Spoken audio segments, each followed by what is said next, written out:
necessarily tribal or regional.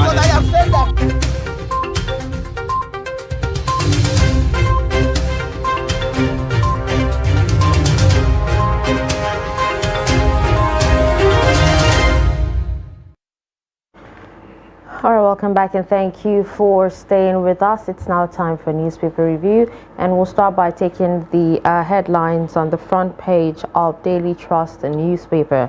Now we have the lead story. That's the big story that says Labour cautions federal government on petrol subsidy removal. Riders says Nigerians worried over unclear palliative plan. Cost of living to rise by 200%, says experts. Incoming administration must make refineries' rail system work. And at the top of the page there we have Dangote lists 300 billion naira record bonds on NGX. PDP reverses suspension of IEM, Fayose, Shema and Ayu's exits. After Ayu's exits. Ramadan, Daily Trust Foundation donates to orphanages in Kaduna. There's a pictorial there just below the big story of businesses picking up at fruit markets Zuba in Abuja, even as cash circulates, which is a good one there. Nigeria's debt rose to 46.25 trillion naira in 2022, says DMO. Name interim government plotters, CDD tells DSS. Police grill National Assembly officials over 500 million naira misappropriation, and details of that story can be found on page 5. We also have Vice President-elect visits IBB Abdusalami in Mina. These are some of the stories on Daily Trust newspaper. And we move on to the Punch newspaper. The Punch newspaper has just marked its 50th anniversary. IU PDP nullifies IEM, Fayose suspension, sanctions World ESCO. Opposition party lists as ex-Katsina governor 4 others as peace moves begins. And party reverses autumn summons to face disciplinary panel, seek members' unity. You will also find there pictures of the governors of Lagos and Oyo shortly after picking up their certificate of return from their various states' independent National Electoral Commission's offices. Sawanlu Makinde orders get certificate of return, pledge good governance. And to other stories, OPS predict woes, that's organized private sector, predict woes as national debt hits 46 trillion. Election Tribunal, Tinubu gets Atiku Obi's petition. And controversy surrounds Silva's alleged resignation. You'll find the details of that on page 10. And to other interesting stories below the pictures there, we have Ondo chapter tackles Adebanjo over Afenifera's chieftain. And with me, Lagos arranged Chrisland principal orders for manslaughter. And finally, Muslim couple can get intimate after breaking fast. And this is from a cleric. And these are the major stories from the front page of the Punch newspaper. All right, let's take a look at this Nigerian newspaper. We have the lead story here that says PDP in dramatic vote phase, reverses sanctions on Fayose, IEM others, opts for reconciliation with aggrieved members. And we have just below the story, you'd find a pictorial of some PDP members there. Moving on, Nigeria's public debt rose to 46.25 trillion naira in 2022 December, says DMO. Federal government blames state governments, charcoal dealers for massive deforestation. We also have Ohaneze condemns sit-at-home order in Lagos, 6 OPC leaders help. And just beside the nameplates there is a picture of former U.S. President Donald Trump.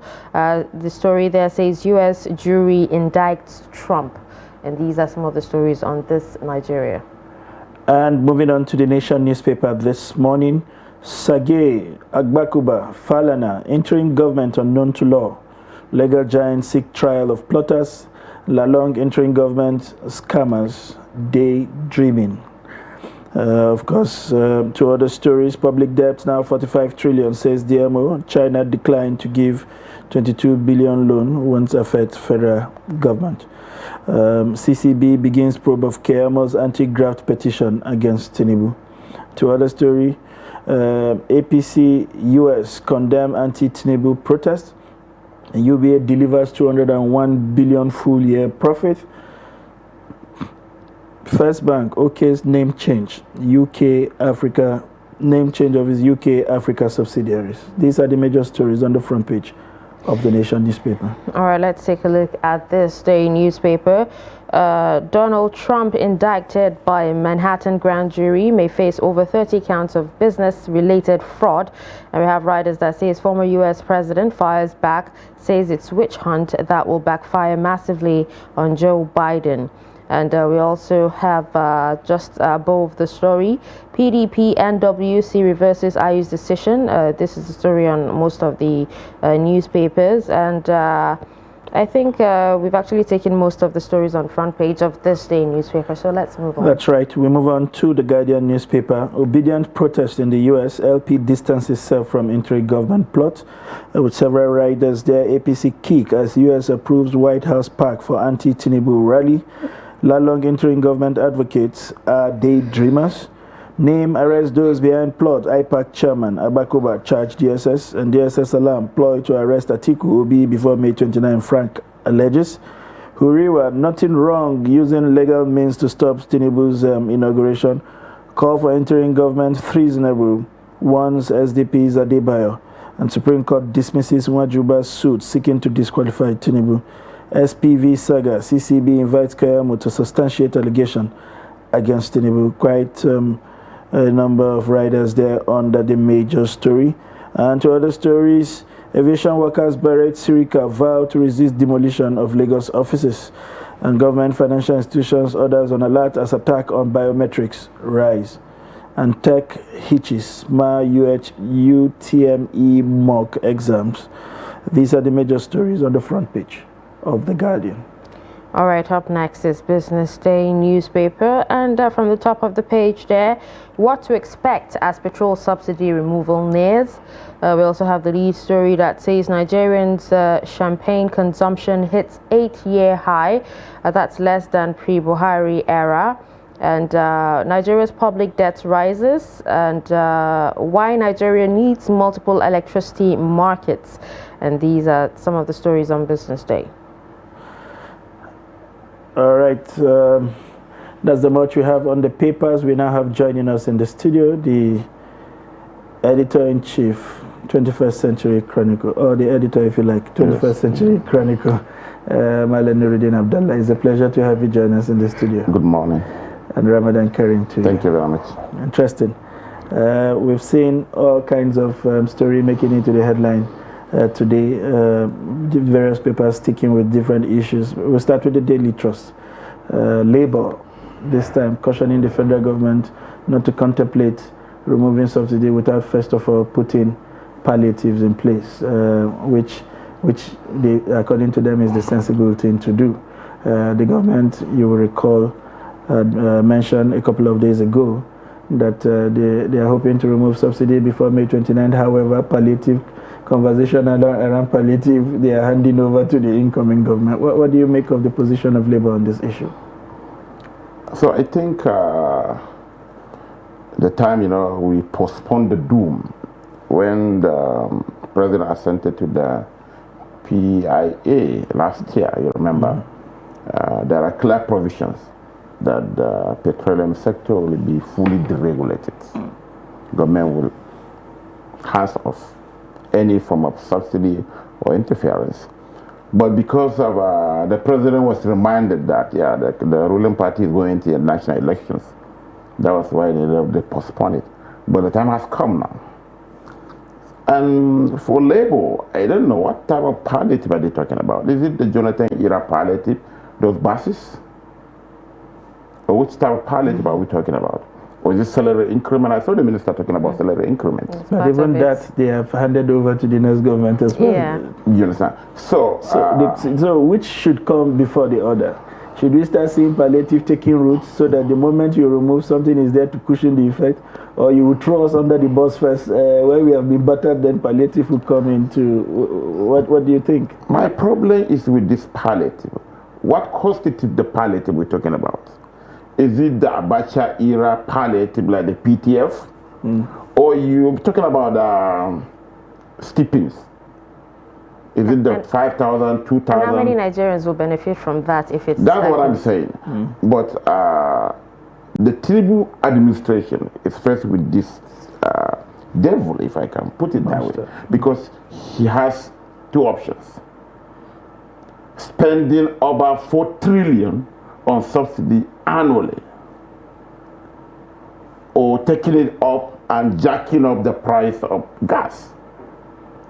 The other time I saw the GMD of the NNPCL, Malam Melekari, saying that when he was asked if you remove subsidy, what will be the cost of the PMS? He said just like diesel. And diesel is hovering between 800, 900. We are buying diesel. We are running diesel almost on daily basis. 900 plus. I saw some product handlers are saying 750 or thereabout. So that is it. So you have to choose. You have the government has made all manner of promises. The public debt stock hit 46 trillion. That is both the central and the subnational government. So are you going to get more debt to do public projects while equally borrowing to fund this 4 trillion subsidy, or you want to do away with it and let's face the reality? Maybe my thinking is this: by the time the subsidy is removed, there is no money to be squandered, there is no money to be stolen by whoever along that chain. They will know the actual consumption of PMS in the country. But there are arguments by from some quarters that in the absence of palliative, they argue that the idea of removing subsidy is good, but they are saying if you do that now, given the cost of gas, given the difficulty people are going through, that you may worsen the poverty level for those below the pyramid by over 200%. Shouldn't that worry us? Yeah, I'm telling you, it is between the devil and the deep blue sea now. I think maybe let's experience the hardship first. Then we will determine where the palliatives will come in. Because you do palliative is another bureaucratic thing. You'll just make some fat civil servant fatter. That's it. And on the other hand, there is discrepancy between the customs, the Ministry of Finance, the NNPC, and even the security agencies, particularly the Navy, on the actual PMS the country consumes. But by the time you remove subsidy, there is no money to be squandered or stolen. You know the actual quantity of fuel the country needs. Then you take up from there. But as it is now, you're talking about palliative. We saw the Jonathan palliative. To 200, the same people, the same bureaucrats, the same National Assembly members are the people that will hijack this palliative. I have an experience with one lawmaker, a senator. Mosquito repellent, this net. Mosquito net. And I saw cartons of it. And it should be free. The man hoarded the thing. As low as it was at that time, it wasn't more than 2,000 in the market. 2,000. But he hoarded in his store. So what is this thing doing here? So that's the mentality of the people that you hand over this palliative. The first thing to do, remove the subsidy. Let's see the problem koro, like they say in local palace. They will determine where to move. All right, we'll actually have an in-depth discussion on this at the next hour. So let's move on to more stories. Can you share your thoughts on the little bit of politics, by the way, PDP reversing the suspension of some of its members after the former chairman's, national chairman's exit? Yeah, you know, the PDP is in a very precarious situation now. They lost election, you understand? Even though, you know, they went into the election in the most fractious manner, you know, the G5, you know, they are calling for IU, whatever. Yeah, it is a move to the right direction, but at the same time, this will encourage indiscipline.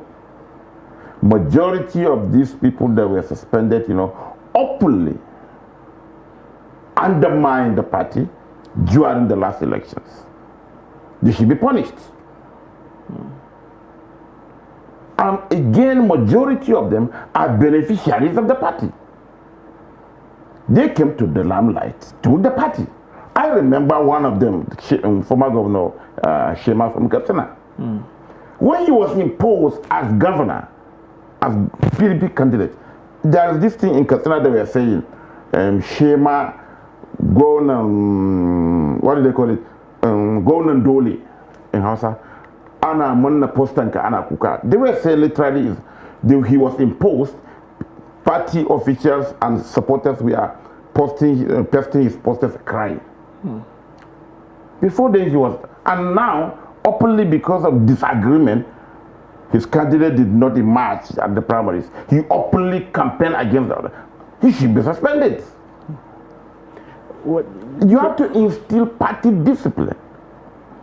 When you talk about instilling party discipline, how visible is that within the Nigerian context where the governors are the major financiers of party? We don't have people paying membership cards. The party doesn't have a way of sustaining itself. How much can it enforce its rules on its followers?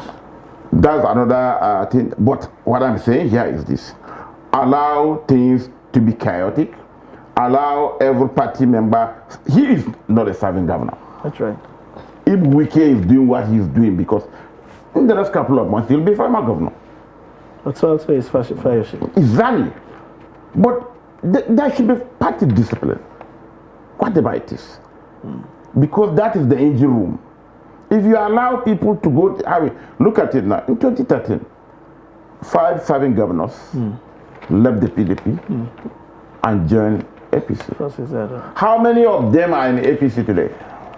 They went back and went out again. You understand? So that's the reality. It is high time. But some actually are more disciplined. I remember Sule Lamido. He was one of the governors that was touted to join the APC at that time. He said, no, I am PDP. True and true. True and true. In crisis and in peace. You understand? I think it's high time for our politicians to stop that prostitution attitude of just jumping from one motorway to the other. Interesting. Some of them call it nomadic work experience. Now, we also have the DMO telling us that our debts, state and domestic, have hit 46 trillion. But we're also mindful that this does not include the ways and means of over 21 trillion. If you bring that into focus, we'll be talking about something in the region of 70 trillion. Are you worried at the space? Does it look like we are going to pull out of this horizon anytime soon, given our circumstances? The NNPC has not brought in a single dollar since January last year. Non-oil is doing well, but our reserves are also struggling. We are not selling anything to the international community. Are you worried, for instance? I'm worried because of one thing. That is, what is this debt for? For the palliative you're talking about now, you'll get more debt and pay crumbs to just enough to eat breakfast? No. If these debts are tied to projects that will bring money, final goods, that has been my stance. You can borrow to fund railway. You can borrow to build highways that can be tolled. I don't want them to borrow money and do the road that leads to your farm or to your house. No. I want them to borrow money and build highway that can be tolled so that we know we can recover our money from that. So, but the question by other analysts is, why is it so difficult for us as a country to explore different options of borrowing. Must government be involved in practically every kind of borrowing? If something is commercially viable, why not bring in institute a process like a PPP or even a fund maintain and transfer model rather than put scarce resources? And I said it in the light of the fact that you will recall that we have done Sukuk, we have buried on Lagos Ibadan, Kano, Kaduna, and Niger Bridge. We will recover Abacha Loot, we will bury on these 3 projects, we will borrow new funds, we bury, and these 3 projects don't seem to be completed. You know, the only worry is not about the debt, because the debt is still within the sustainability threshold. It's not more than 23% about GDP. And we have earmarked about 40%. Which is our benchmark. When they tell you GDP don't pay back the debt. No, but what I'm saying here is the most indebted country in the world is the most richest. The United States, for instance, with about $25 trillion economy. It's been followed by China with about $19 trillion economy. We are just a little above $500 billion. You understand? And with it, so it is within the threshold. But my only concern is this, not what this government is doing. And I hope Tinubu, when he comes by May, he will change the narrative, particularly coming from Lagos. I don't want monies being where that's why even the Chinese are not giving off the loans, because they know when they give the money, you'll be Malam Adashi will be talking about palliative. There will be about all the areas overheads of the civil servants that don't even have a clear schedule. And what a few. But by and large, and even some state government, for instance, if you go to certain states, you will see that, yeah, we have incurred so debt within so time. But look at what we have on ground. No debt for payment of palliatives or civil servants. But when you have projects that can bring money back, let be it. And you know, you can, the richest, the biggest refinery that is doing, is it not from there? Alright, still talking about monies. There's a story here on the police grilling National Assembly officials over 500 million naira misappropriation, and apparently 3 officials are affected. But they were given actually bail. They were actually granted bail, you know, on grounds of self-recognition. Yeah, it's normal, you know. But I'm even wondering why those, it's a union squabbles. Some officials or members were suspended. So those who suspended them, you know, maybe they wrote petition and the police. Why not the EFCC or ICPC? I'm surprised I see that. He said there was a squabble. Maybe they would quench the squabble and hand them over to the EFCC. You understand? Maybe it should be the EFCC. If actually there was that misappropriation of $500 billion of the... Interesting. All right, so let's take a look at City and Crime page quickly on Daily Trust newspaper. That's pages 16 and 17. Lots of really appalling stories here that I'm seeing. Let's start with the less appalling ones. 2 herders jailed 5 years for stealing 14 cows. We also have teacher bags life jail for defiling 9-year-old pupil. We slaughtered our cousin because of destiny, says suspect. We have touts, not students, flogged our lecturer, says Yobe University, clarifies. We also have corpse of man whose wife, sister were abducted, found in bush. Now there's a story on a picture here of a woman who was remanded for inflicting wounds on a house help, and you can actually see a picture of you know, the wounds on the house help's buttocks. We have banditry. 80% of my subjects have fled their home, says Kaduna village chief, and it makes you wonder who is actually leading right now. And we have something that actually happened yesterday in Abuja here, where there was a protest, a Shiite protest, and 8 injured as police dispersed Shiite protesters in Abuja. And there's a picture of some of the injured members of the group, and also the protesters being dispersed with tear gas yesterday. So, you know, actually it was a salad of so many things, particularly, you know, that woman who was arraigned and remanded for assaulting her household. I think that should stop. So that should maybe something that the women groups should take up. They are the, fortunately, they are the biggest violators of their husband. At the same time, if you look at the defilement of that 9-year-old, it has become a recurring dispute. There is no day you open a newspaper without finding. So what happens to our morality? We go to church, we go to mosques more than anybody in Africa. But look at how savage we are becoming by maybe our religious leaders. Instead of endorsing politicians from the pulpits and the rostrums, they should refocus and talk people out of this immorality and madness, because it's getting out of hand. There is not the opening newspaper without seeing 3-year-old, 7-year-old, and so on and so forth.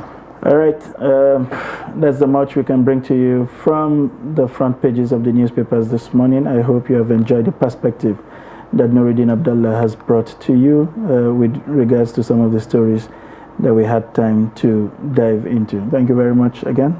A pleasure. For finding time to be here. Thank you. And we wish you a successful and peaceful Ramadan. Thank you very much.